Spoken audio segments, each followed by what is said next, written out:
Hello, my dear students. How are you all? I hope that you are fantastic. You are welcome to Symbolic Education. Symbolic Education में आपका स्वागत है students. आज की class के अंदर हमने चैप्टर 4 को लिया है जिसका नाम है ट्रूली ब्यूटीफुल माइंड। यह चैप्टर आपकी 9th क्लास की बुक बिहाई में से लिया गया है। इस चैप्टर के अंदर हम एक विश्वविख्यात वैज्ञानिक के बारे में पढ़ेंगे जो कि महान वैज्ञानिकों में से एक थे, जिनका दिमाग, जिनकी विलक्षण बुद्धि ने संसार को चकित कर दिया और उनकी जो पुरानी अवधारणाएं थी विज्ञान के बारे में, उन सारी पुरानी अवधारणाओं को तोड़ने को मजबूर कर दिया। और उन्होंने जो सिद्धांत हमें समय के बारे में, गति के बारे में, ऊर्जा के बारे में जो बताए हैं, उसको देख करके पूरा संसार, पूरा विश्व हैरान हो गया और उस महान व्यक्ति को, उस महान वैज्ञानिक को एक जीनियस के तौर पर स्वीकार किया। तो देखते हैं इस चैप्टर के अंदर उनके बारे में और बातें क्या लिखी हुई है। तो आइए इस चैप्टर को शुरू करते हैं। तो बिफोर यू रीड के अंदर आपके सामने 3 पॉइंट्स लिखे हुए हैं। तो देखते हैं ये तीनों पॉइंट्स आपको क्या बताते हैं। Point number first, who do you think of? आप किसके बारे में सोचते हैं when you here the word genius? जब भी आप एक जीनियस वर्ड को सुनते हैं, जीनियस का मतलब होता है एक प्रतिभाशाली व्यक्ति, यानी जिसके अंदर एक विलक्षण बुद्धि होती है, विलक्षण नॉलेज होती है, उस व्यक्ति को जीनियस कहते हैं। जब भी आप जीनियस वर्ड को सुनते हैं तो आप हमेशा किसके बारे में सोचते हैं? Who is a genius? Genius कौन होता है? एक प्रतिभाशाली व्यक्ति कौन होता है? What quality? उनके गुण क्या होते हैं? What quality do you think a genius has? Genius के पास क्या क्या क्वालिटीज़ होती हैं, उनके गुण क्या होते हैं? आप किन किन क्वालिटीज़, किन किन गुणों के बारे में सोचते हैं जो कि एक जीनियस के पास होते हैं?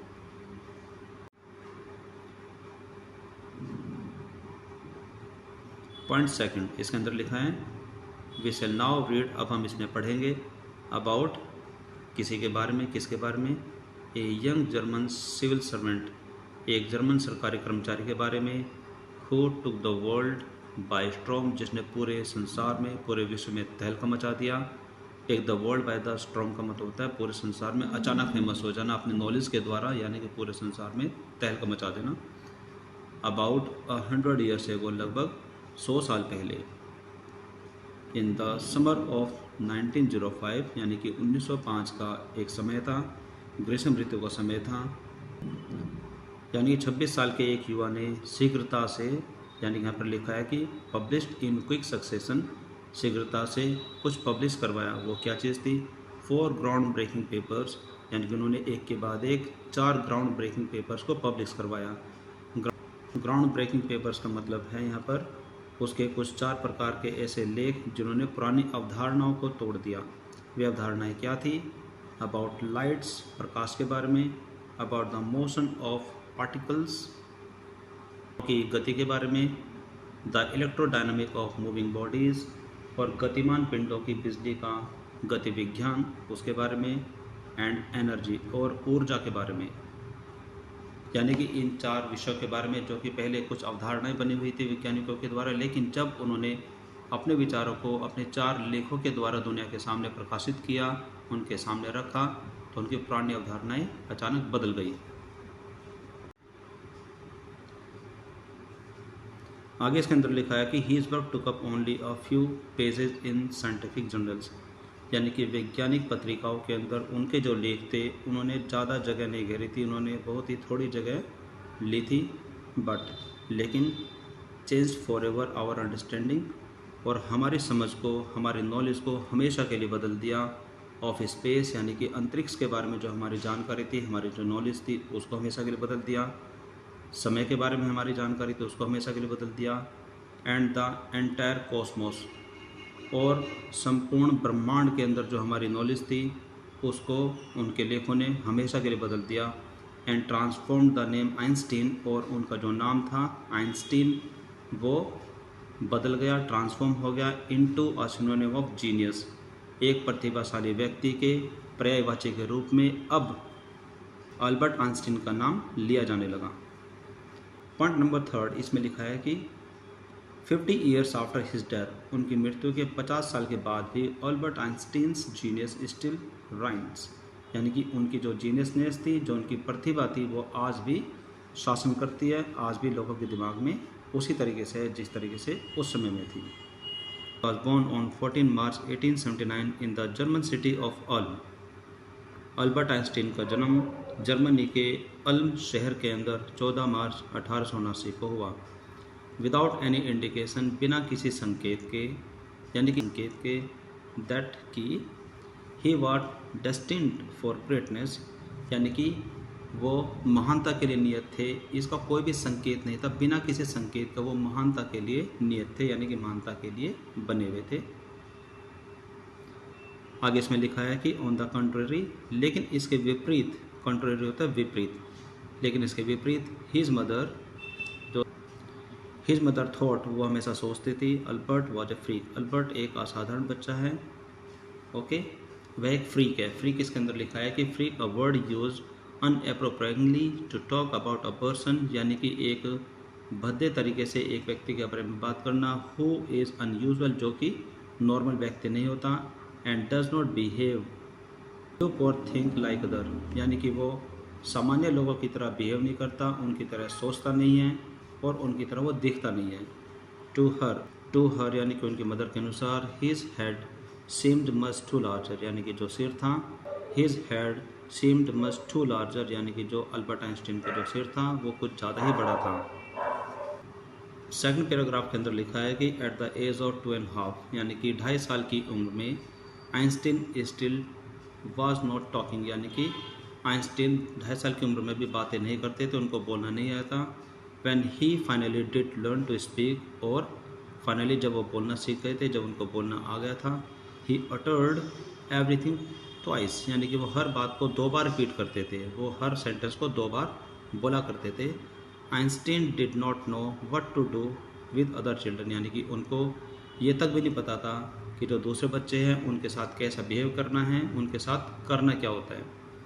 आगे इसमें लिखा है एंड हिज प्लेमेट्स, और जो उसके साथी थे, जो उसके फ्रेंड्स थे, बचपन के जो मित्र थे, कॉल्ड हिम ब्रदर बोरिंग, जो उसके फ्रेंड्स थे, जो उसके बचपन के दोस्त थे, वो उसको ब्रदर बोरिंग, यानी कि एक बोरिंग टाइप का, यानी कि जिसके अंदर कोई रस नहीं है, जो कि एक नीरस व्यक्ति है, जो कि एक बोरिंग व्यक्ति है, उसको बोरिंग समझते थे। सो द यंगस्टर, यानी कि इसीलिए द यंगस्टर, यानी कि आइंस्टीन के लिए यहाँ पर यंगस्टर का नाम लिखा हुआ है। The youngster played by himself, यानी कि वो अकेले ही खेला करते थे।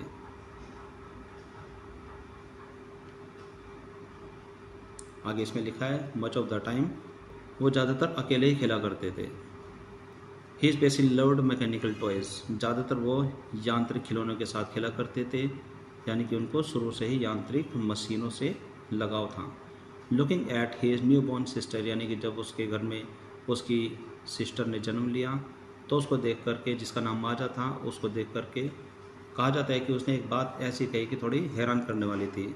ही सेड टू हैव सेड, कहा जाता है कि उसने कहा फाइन, हाँ अच्छी है, but where are her wheels, लेकिन इसके पहिए कहाँ हैं। यानी कि वो अपनी सिस्टर को भी, यानी कि जो न्यू बॉर्न सिस्टर थी, जिसने अभी अभी जन्म लिया था, वो उसको भी एक यांत्रिक खिलौना समझ बैठा था, और उसने कहा कि हाँ अच्छी है, लेकिन इसके पहिए कहाँ पर है, इसके व्हील्स कहाँ पर है। पैरा नंबर 3, इसके अंदर लिखा है headmaster once told his father, एक बार उसके हेड मास्टर ने उसके पिता को कहा दैट कि what Einstein chose as a profession, यानी कि आइंस्टीन ने अपने प्रोफेशन के लिए जो भी विषय चुना है वुड नॉट मैटर, उसका कोई मतलब नहीं बनता, उसमें वो अपना भविष्य कभी नहीं बना सकता। आगे इसमें लिखा है बिकॉज, क्योंकि he will never make a success at anything, क्योंकि वो किसी भी क्षेत्र में अपने आप को सफल नहीं कर सकता, यानी वो किसी भी विषय में सफल नहीं होगा। Einstein began learning to play the violin, यानी कि आइंस्टीन ने अब वायलिन बजाना शुरू कर दिया था एट द एज ऑफ 6, यानी कि 6 साल की उम्र में। बिकॉज, क्योंकि his mother wanted him to, ऐसा उसकी मदर चाहती थी कि वो वायलिन भी सीखे, यानी कि वो कुछ न कुछ सीखे। आगे इसके अंदर लिखा है ही लेटर बिकेम, आगे वो बना, बाद में वो बना अ गिफ्टेड एमेटर वायलिनिस्ट, एक बहुत ही अच्छा वायलिनिस्ट बना, यानी कि जिसको वायलिन बजाने का शौक़ रहा। आगे इसमें लिखा है maintaining this skill through out his life, और उन्होंने अपने इस स्किल को, अपने इस हुनर को पूरी ज़िंदगी भर अपने साथ रखा। अमेचर का मीनिंग यहाँ पर लिखा हुआ है कि डूइंग समथिंग, कुछ ऐसा करना, फॉर पर्सनल इन्जॉयमेंट, जो कि अपने व्यक्तिगत इन्जॉयमेंट के लिए, व्यक्तिगत शौक के लिए कुछ ऐसा करना, rather than as a profession, जो कि एक प्रोफेशन भी नहीं है लेकिन अपने आप के लिए कुछ ना कुछ ऐसा सीखना, एमेच्योर। आगे इसके अंदर लिखा है para number 4, but Albert Einstein was not so bad people, यानी कि अल्बर्ट आइंस्टीन इतने बुरे भी शिष्य नहीं थे कि जो कि उनके प्रिंसिपल ने, उनके हेडमास्टर ने उनके बारे में कहा। He went to high school in Munich, वह म्यूनिक के हाई स्कूल में वो गए, वेयर, जहाँ आइंस्टीन फैमिली हैड मूव्ड, जहाँ पर उसके परिवार शिफ्ट हो चुका था जब वो 15 महीने के थे। जब उनकी उम्र 15 महीने की थी तो उसी उम्र के दौरान उसका जो परिवार था वो वहाँ पर शिफ्ट हो गया था। And scored good marks in almost every subject, और उस हाई स्कूल के अंदर उसने लगभग सभी सब्जेक्ट्स के अंदर अच्छे अंक प्राप्त किए थे। आगे इसमें लिखा है आइंस्टीन हेटेड, आइंस्टीन को नफरत थी। किस चीज़ से नफरत थी? द स्कूल्स रेजिमेंटेशन, यानी कि स्कूल का एक कठोर अनुशासन था, उसके रेजिमेंटेशन से उसको नफरत थी। तो यहाँ पर लिखा हुआ है रेजिमेंटेशन का मतलब क्या हुआ है? रेजिमेंटेशन ऑर्डर और discipline taken to an extreme, यानी कि एक कुछ ज़्यादा ही डीप लेवल पर जो अनुशासन वहाँ पर फॉलो करने के लिए कहा जाता था, उस चीज़ से उनको नफरत थी। एंड ऑफन क्लैश्ड, और हमेशा उनकी अनबन बनी रहती थी विद हिज टीचर्स, अपने अध्यापकों के साथ।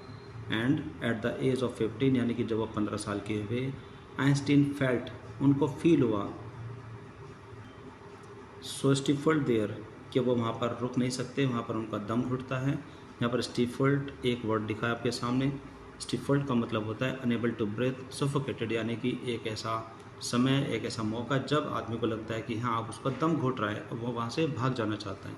तो 15 साल की उम्र में आइंस्टीन को उस स्कूल में ऐसा फील हुआ कि अब वो वहाँ पर रुक नहीं सकते, वहाँ पर उनका दम घुटता है। दैट कि he left the school for good, कि वो अपने भलाई के लिए स्कूल को छोड़ दे। तो उन्होंने स्कूल को छोड़ दिया। पैरा नंबर 5 के अंदर लिखा है द प्रीवियस ईयर, गत वर्ष यानी कि पिछले वर्ष, Albert's parent had move to Milan, यानी कि जो अल्बर्ट्स के जो पेरेंट्स थे, उसके जो माता पिता थे, वो मिलान एक शहर है वहाँ पर वो शिफ्ट हो गए थे। आफ्टर प्रोलॉन्ग डिस्कशन, एक लंबे डिस्कशन के बाद, एक लंबी परिचर्चा के बाद, Einstein got his wish, Einstein got his wish to continue his study. तो आइंस्टीन की जो इच्छा थी अपनी स्टडी को पूरी करने की, उसको लगा कि हाँ अब उसकी इच्छा पूरी हो जाएगी। इन जर्मन स्पीकिंग स्विट्ज़रलैंड, यानी कि स्विट्ज़रलैंड के अंदर एक ऐसी जगह जहाँ पर जर्मन भाषा बोली जाती थी। इन अ सिटी, एक शहर में, which was more liberal than Munich, जो कि वहाँ पर जो स्कूल था वो म्यूनिक के अनुसार थोड़ा अच्छा था, जहाँ पर इतने कठोर अनुशासन नहीं थे। लिबरल यहाँ पर लिखा हुआ है जिसका मतलब होता है willing to understand and respect others opinion, यानी कि जो दूसरे के ओपिनियन को, दूसरे के मत को समझने की इच्छा रखते हैं और उनका सम्मान करते हैं। आगे इसमें लिखा है पैरा नंबर 6, इसके अंदर लिखा है Einstein was highly gifted in mathematics, गणित के अंदर तो वो बहुत ही ज़्यादा गिफ्टेड थे, यानी कि गणित उनको बहुत ही ज़्यादा पसंद था। एंड इंटरेस्टेड इन फिजिक्स, और उनकी रुचि फिजिक्स के अंदर भी थी। एंड आफ्टर फिनिशिंग स्कूल, अपने स्कूल की पढ़ाई को पूरा करने के बाद, ही डिसाइडेड टू स्टडी, उन्होंने निर्णय लिया to study at a university Zurich, वहाँ की जो ज्यूरिख की यूनिवर्सिटी थी वहाँ पर उसने अपनी स्टडी को कंटिन्यू करने का डिसाइड किया जब अपने स्कूल को पूरा कर चुके थे। बट लेकिन science was not only the thing that appealed to dashing young man with walrus moustache, that appeal to the dashing young man, वो जोशील नौजवान को अपील करती थी। वो सिर्फ एक साइंस ही नहीं थी, वो एक साइंस का सब्जेक्ट ही नहीं था। विद द वॉलरस मोस्टास, यानी कि वो एक खास तरीके की मूछें रखते थे। वॉलरस टाइप की मूछों के साथ जो एक यंग डैशिंग नौजवान था, उसको आकर्षित करने के लिए वहाँ सिर्फ एक साइंस ही ऐसा सब्जेक्ट नहीं था, उनकी रुचि मैथमेटिक्स के अंदर भी थी। यहाँ पर आपके सामने अल्बर्ट आइंस्टीन की तो फोटो दी हुई है। कि 21 की एज में वो यंग डैशिंग कैरेक्टर नज़र आते हैं, बहुत ही हैंडसम नज़र आते हैं। और 1955 के अंदर जैसा कि हमने उनको आमतौर पर तस्वीरों के अंदर देखा है, Einstein in 1955 as we remember him now, जैसे कि हम उसको अब देखते आए हैं वो ऐसे हैं। लेकिन यहाँ पर ये तस्वीर दी गई है जब वो यंग थे, 21 साल की उम्र में। आगे इसमें लिखा है, पैरा नंबर 7 के अंदर लिखा है कि he also felt a special interest in a fellow student Mileva मैरिक।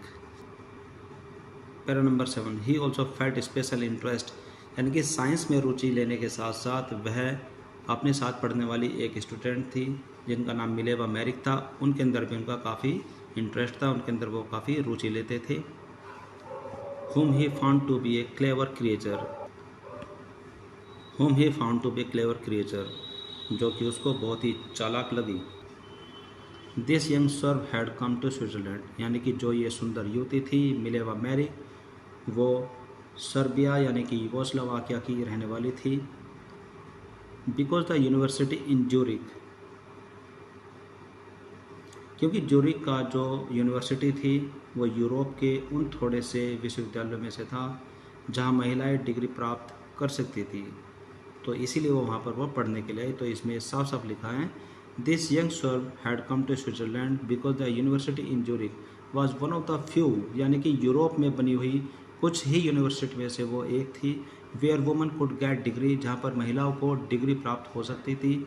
Einstein saw her in an ally, यानी कि आइंस्टीन को उस मिलेवा मैरिक के अंदर एक फ्रेंड नज़र आया, एक मित्र नज़र आई, अगेंस्ट द फिलिस्टीन, फिलिस्टीन के अगेंस्ट। अब ये फिलिस्टीन अ वर्ड यूज्ड अनएप्रोप्रिएटली, यानी कि एक नॉर्मल तरीके से एक ऐसा शब्द जो कि यूज़ किया जाता है to talk about the people, ऐसे लोगों के बारे में वो डोंट लाइक आर्ट, लिटरेचर और म्यूजिक, जिनको कला, संगीत वगैरह पसंद नहीं होते थे, उनको फिलिस्टीन कहा जाता था। तो उनके खिलाफ जो ये मिलेवा मैरिक थी, आइंस्टीन को वो एक अच्छे दोस्त के रूप में नज़र आई। आगे इसके अंदर लिखा है, those people in his family with whom he was constantly at odds, यानी कि जिनके साथ वो हमेशा अनबन में रहते थे, वहाँ भी उनके साथ नहीं बनती थी। आगे इसमें लिखा है, द कपल फैल इन लव, यानी कि मिलेवा मैरिक और आइंस्टीन को प्यार हो गया था, वो यानी कि वो एक दूसरे से प्यार करने लगे। लेटर्स सर्वाइव, वे पत्र आज भी मौजूद है, in which they put their affection into words, जिनके अंदर उन्होंने अपने प्यार का इजहार एक दूसरे से किया। Mixing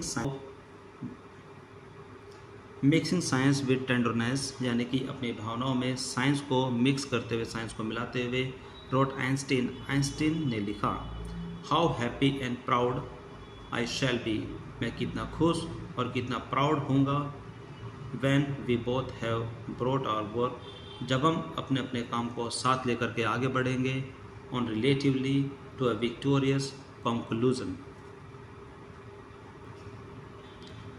how happy and proud I shall be, मैं कितना प्रसन्न और गर्वित महसूस करूँगा जब, when we both have brought our work, जब हम अपने काम को लेकर के आगे बढ़ेंगे, on relativity to a victorious conclusion, अपने अपने कार्य को विचित्र निष्कर्ष तक ले जाते हुए, यानी कि वो ये महसूस करते थे कि वो और उनकी जो वुड बी वाइफ है, जिनसे वो शादी करना चाहते थे, मिलेवा मैरिक, दोनों मिलकर के अपने अपने कार्य को साथ साथ लेकर के जीवन में आगे बढ़ेंगे। इन सन 1900 में एट द एज ऑफ 21 साल की उम्र में Albert Einstein was a university graduate, यानी कि उन्होंने 21 साल की उम्र में विश्वविद्यालय से अपनी स्नातक की स्टडी को पूरा कर लिया था। अब वो एक ग्रेजुएट थे, लेकिन उनके पास कोई काम नहीं था, वो बेरोज़गार भी थे and unemployed.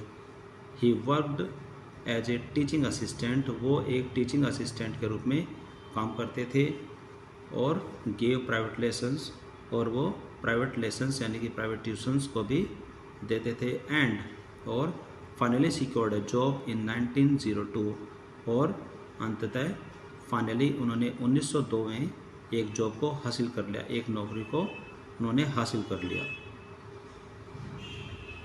As a technical expert, एक टेक्निकल एक्सपर्ट के रूप में in the patent office in burn. Burn के पेटेंट ऑफिस में उन्होंने टेक्निकल एक्सपर्ट की जॉब के रूप में काम करना शुरू कर दिया। While he was supposed to be obsessing others people invention, जबकि उनका जो कार्य था, while he was supposed to be, हालांकि जो उनका कार्य था वो अन्य लोगों के आविष्कारों का मूल्यांकन करना माना जाता था। यहाँ पर was supposed to का मतलब होता है माना जाता था, to be assessing यानी कि मूल्यांकन करना, other people invention अन्य लोगों के आविष्कारों का। आगे इसमें लिखा है कि Einstein was actually developing his own idea.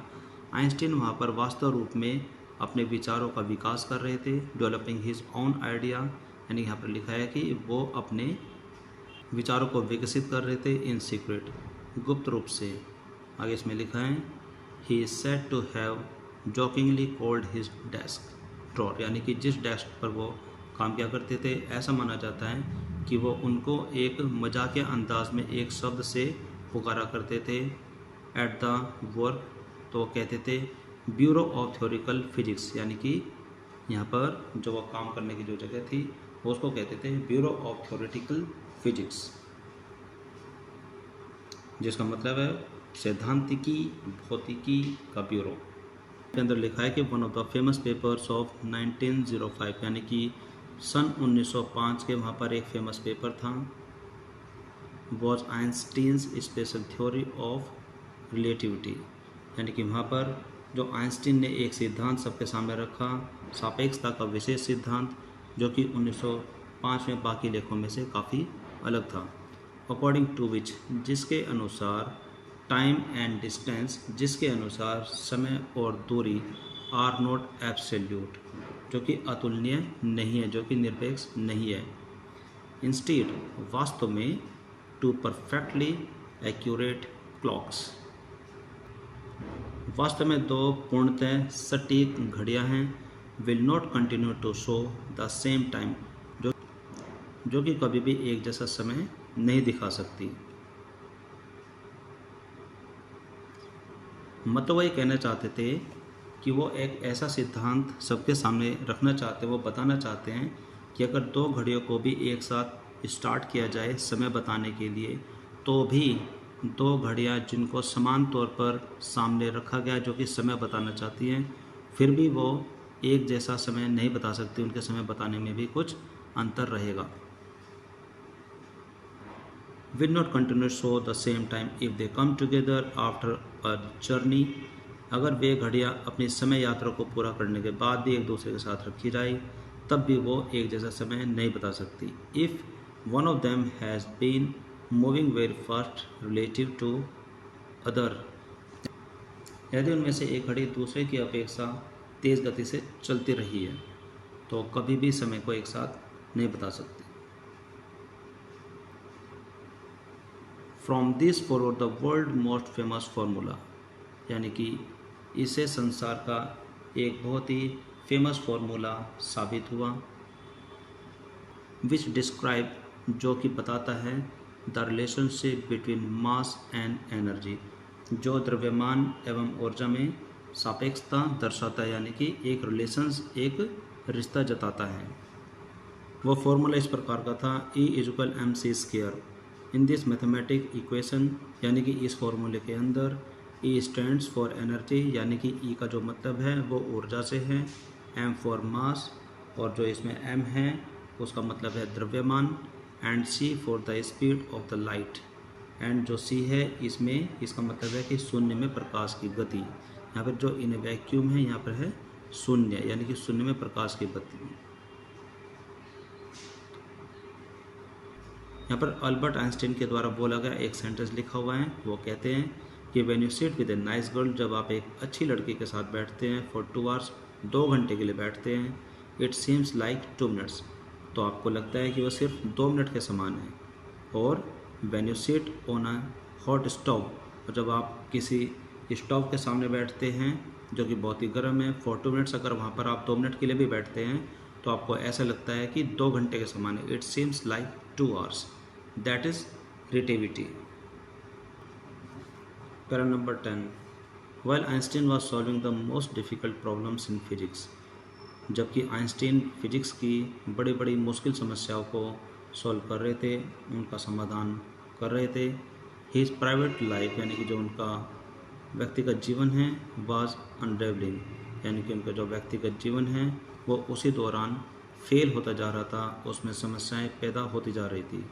Albert had wanted to marry, यानी कि वो शादी करना चाहते थे मिलेवा से right after finishing his studies, अपने अध्ययन को पूरा करने के बाद ही वो मिलेवा से शादी करना चाहते थे। But his mother was against it, यानी कि आइंस्टीन की जो मदर थी वो उसके खिलाफ थी।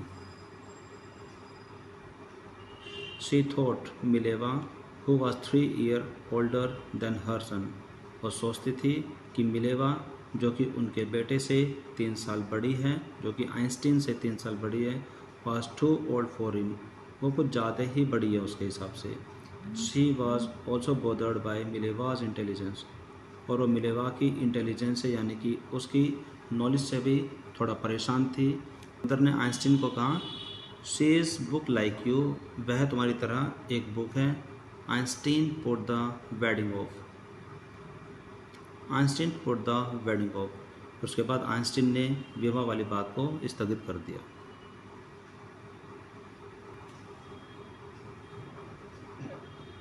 Para number 11, the pair finally married in January 1903, सन 1903 में मिलेवा और आइंस्टीन ने फाइनली एक दूसरे से शादी कर ली।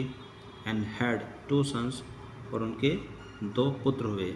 बट फ्यू ईयर्स लेटर्स, यानी कि कुछ वर्षों के बाद द मैरिज फेल्टर्ड, जो उनकी शादी थी वो वीक होती चली गई, वो कमज़ोर पड़ने लगी, क्योंकि मिलेवा मीनवाइल यानी कि शादी के समय के दौरान, यानी कि जब उनकी शादी हो चुकी थी और उनके बच्चे हो चुके थे, तो उसी दौरान Mileva was losing her intellectual ambitions, यानी कि मिलेवा ने अपना जो एम्बिशंस था, अपना जो लक्ष्य था, उसको खोना स्टार्ट कर दिया।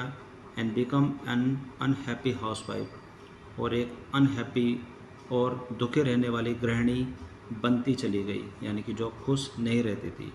After years of constant fighting, यानी कि वर्षों की आपस में लड़ाई के बाद, क्योंकि वो उन दौरान यानी कि वो उन वर्षों के दौरान आपस में एक दूसरे से झगड़ा भी किया करते थे, क्योंकि एक दूसरे से उनकी नहीं बनती थी। द कपल फाइनली डाइवोर्स्ड, और उनका फाइनली डाइवोर्स हो गया था सन 1919 के अंदर, इन 1919।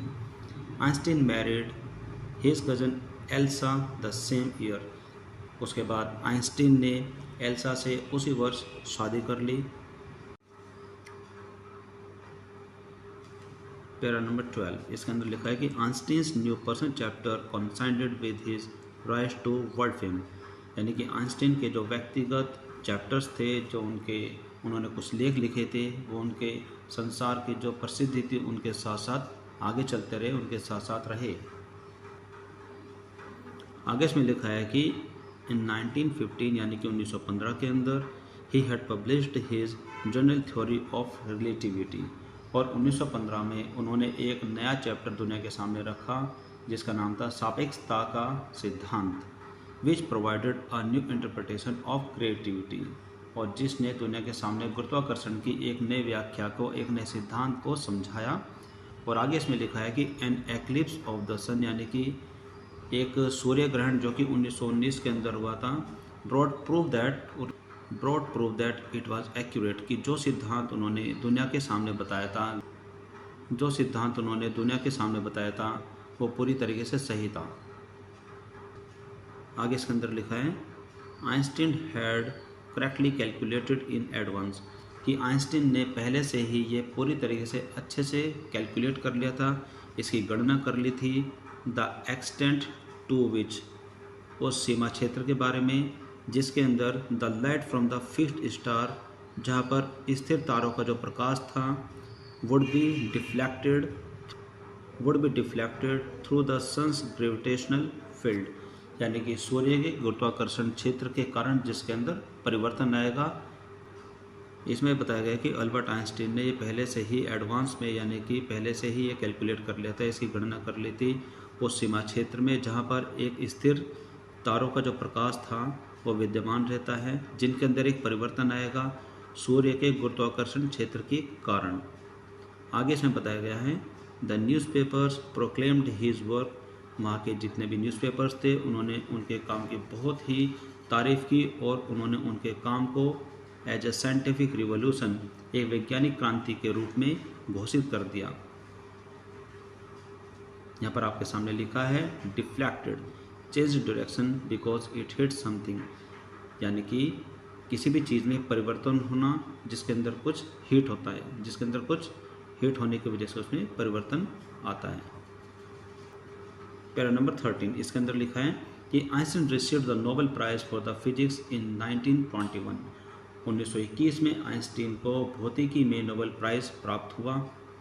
और आगे इसमें लिखा है कि he was शवर्ड with honours and invitation from all over the world, और संसार के कोने कोने से उनके लिए सम्मान और इन्विटेशन उनके ऊपर बरसते चले गए। वो और भी ज़्यादा फेमस होते गए and loaded by the press, और वहाँ के समाचार पत्रों के द्वारा उनकी और भी तारीफ की गई। Para number 14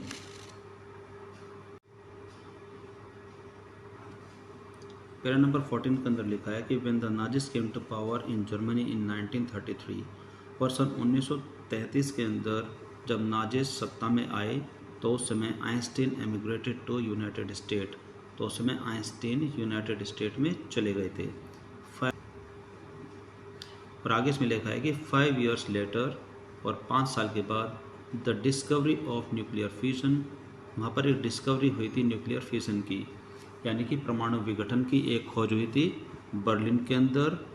had American physicists in an uproar, उस खोज ने अमेरिकन फिजिस्ट जितने भी थे, जो अमेरिकी भौतिकी पर जो काम करने वाले वैज्ञानिक थे, उनको टेंशन में डाल दिया, उनको एक अप्रोर दी। अप्रोर का मतलब यहाँ पर है कि वेरी अपसेट, वो काफ़ी परेशान हो गए थे उस खोज से जो कि बर्लिन के अंदर हुई थी। Many of them had fled from fascism, वो फैसिज्म की जो विचारधारा थी वहाँ की, उसको छोड़ करके बाहर आ गए थे, जस्ट एज आइंस्टीन हैड, जैसे कि आइंस्टीन ने किया था। And now they were afraid, अब उनको एक डर था, उनको एक टेंशन थी, उनको एक घबराहट थी। The Nazis code build and use the atomic bomb, कि अब जो नाजिस पावर में आए हैं वो एटॉमिक बम को बना सकते हैं और उसका प्रयोग कर सकते हैं। पेज नंबर 15 इसमें लिखा है कि at the urging of a colleague, यानी कि उनके साथ जो काम कर रहे एक वैज्ञानिक थे, उनके रिक्वेस्ट पर उन्होंने उनको एक रिक्वेस्ट की। यहाँ पर अर्जिंग है, रिक्वेस्ट यानी कि प्रार्थना करना। Einstein wrote a letter, Einstein ने एक पत्र लिखा टू द अमेरिकन प्रेसिडेंट, यानी कि अमेरिका के राष्ट्रपति को, यह बताते हुए फ्रैंकलिन डी रोजवेल्ट, जो कि उस समय अमेरिका के राष्ट्रपति थे, ऑन 2 अगस्त 1939, 2 अगस्त 1939 को, इन विच ही वॉन्ट, जिन्होंने राष्ट्रपति को यह चेतावनी भरे शब्दों में ये लिखा कि a single bomb of this type, यानी कि इस प्रकार का सिर्फ एक ही बॉम्ब एक्सप्लोडेड इन पोर्ट, अगर वो किसी बंदरगाह पर एक्सप्लोड किया जाए, बंदरगाह पर उसको यूज़ किया जाए, माइट वेरी वेल डिस्ट्रॉय, और वो पूरी तरीके से ध्वस्त कर सकता है, यानी कि तबाह कर सकता है द होल पोर्ट टुगेदर, यानी कि उसके साथ जुड़े हुए जितने भी बंदरगाह थे वो सारे बंदरगाह को एक साथ ध्वस्त कर सकता है, उनका विनाश कर सकता है। Together with some of the surrounding territories, और साथ साथ वहाँ से जुड़े हुए उस टेरिटरीज जो क्षेत्र थे जहाँ पर लोग रहते थे, उन सबको साथ साथ उनको भी वो तबाह कर सकता है। तो वो ये बताना चाहते थे एक न्यूक्लियर बॉम्ब के अंदर इतनी पावर है कि अगर वो किसी बंदरगाह पर सिर्फ एक ही कोने पर प्रयोग किया जाए तो उसके साथ साथ पूरा बंदरगाह और उसके साथ साथ वहाँ का जो सराउंडिंग टेरिटरीज है, जो आसपास का जो एरिया है, उसको भी पूरी तरीके से विध्वंस कर सकता है, उसको तबाह कर सकता है। His words did not fail to have an impact, उनके जो शब्द थे वो उन पर असर डालने में नाकामयाब नहीं हुए, यानी कि उनके शब्दों का उस राष्ट्रपति पर पूरा प्रभाव हुआ। आगे इसमें लिखा है the American developed the atomic bomb, तो अमेरिका ने भी एक एटॉमिक बॉम्ब को बना लिया था, उसको तैयार कर लिया था। In a secret project there on, अपने एक गुप्त प्रोजेक्ट के अंतर्गत एंड ड्रॉप्ड इट, और इसका प्रयोग किया और इसको यूज़ किया ऑन द जापानीज सिटीज़, और जापान के शहरों के ऊपर, जो कि थे हिरोशिमा एंड नागासाकी इन अगस्त 1945। तो उस समय अमेरिका ने भी एक एटॉमिक बम को तैयार किया और अगस्त 1945 में उसको जापानीज़ के जो 2 सिटी है, जापान की जो 2 सिटी हैं जिनको हम आमतौर पर बहुत अच्छे तरीके से जानते हैं, इतिहास में आप सब ने इसके बारे में पढ़ा होगा कि हिरोशिमा एंड नागासाकी जापान के तो बड़े ऐसे शहर थे जिनके ऊपर उस बम का प्रयोग किया गया।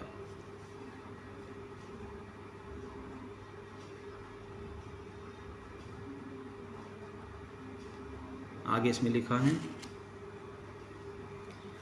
Para number 16, Einstein was deeply shaken by the extent of the destruction, यानी कि इसमें लिखा है कि विनाश की जो घटना घटी थी, इस चीज़ ने आइंस्टीन को पूरी तरीके से हिला दिया था। This time he wrote a public massive, इस बार उन्होंने एक पब्लिक मैसिव लिखा टू द यूनाइटेड नेशन, इस बार उन्होंने एक बहुत ही लंबा चौड़ा एक पत्र लिखा संयुक्त राष्ट्र को, इन इट, जिसके अंदर उन्होंने प्रपोज किया, in it he proposed the formation of a world government, जिन्होंने उसमें एक प्रस्ताव रखा कि एक विश्व सरकार बनाई जाए, एक विश्व सरकार का निर्माण किया जाए। Unlike the letter to Roosevelt, कि जैसा कि उन्होंने एक लेटर अमेरिकी राष्ट्रपति को लिखा था, इस बार का जो लेटर इसमें लिखा गया, this one made no impact, और इस बार का जो लेटर इसके अंदर लिखा गया, जो पत्र उन्होंने लिखा था, इस बार इसका कोई प्रभाव नहीं पड़ा। But over the next decade, यानी कि आने वाले अगले दशक में, Einstein got ever more involved in politics, और Albert Einstein got ever more involved, यानी कि वो पहले से भी कहीं ज़्यादा राजनीति में इन्वॉल्व होते गए, यानी कि राजनीति में वो उलझते चले गए। एजिटेटिंग फॉर, और वो आंदोलन करते रहे, an end to the arms built up, शस्त्रों के निर्माण की समाप्ति पर, उसको रोकने पर वो आंदोलन करते रहे, एंड यूजिंग हिज पॉपुलैरिटी, और अपनी प्रसिद्धि का प्रयोग करते रहे, to campaign for peace and democracy, और संसार में सुख और शांति को कायम रखने के लिए अपनी पॉपुलैरिटी का वो प्रयोग करते रहे।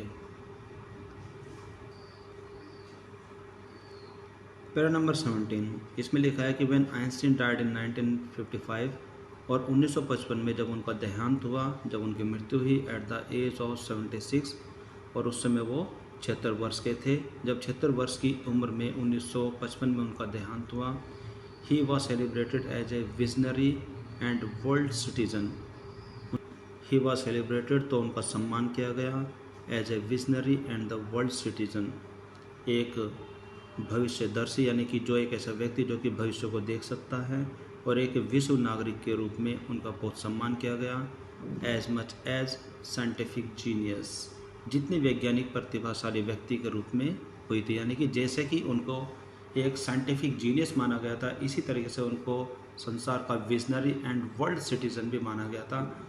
तो जब 1955 में 76 वर्ष की उम्र में उनकी मृत्यु हुई, तो उनको एक बहुत बड़ा सम्मान दिया गया, उनके कार्यों का गुणगान किया गया। तो ऐसे थे Albert Einstein, the scientist, the genius. यहाँ पर आपके सामने एक वर्ड लिखा है visionary. Visionary a person who can think about the future, जो कि भविष्य के बारे में सोच सकता है, जो कि भविष्य को देख सकता है, in an original and intelligent way, सटीक और मेधावी तरीके से भविष्य को देख सकता है।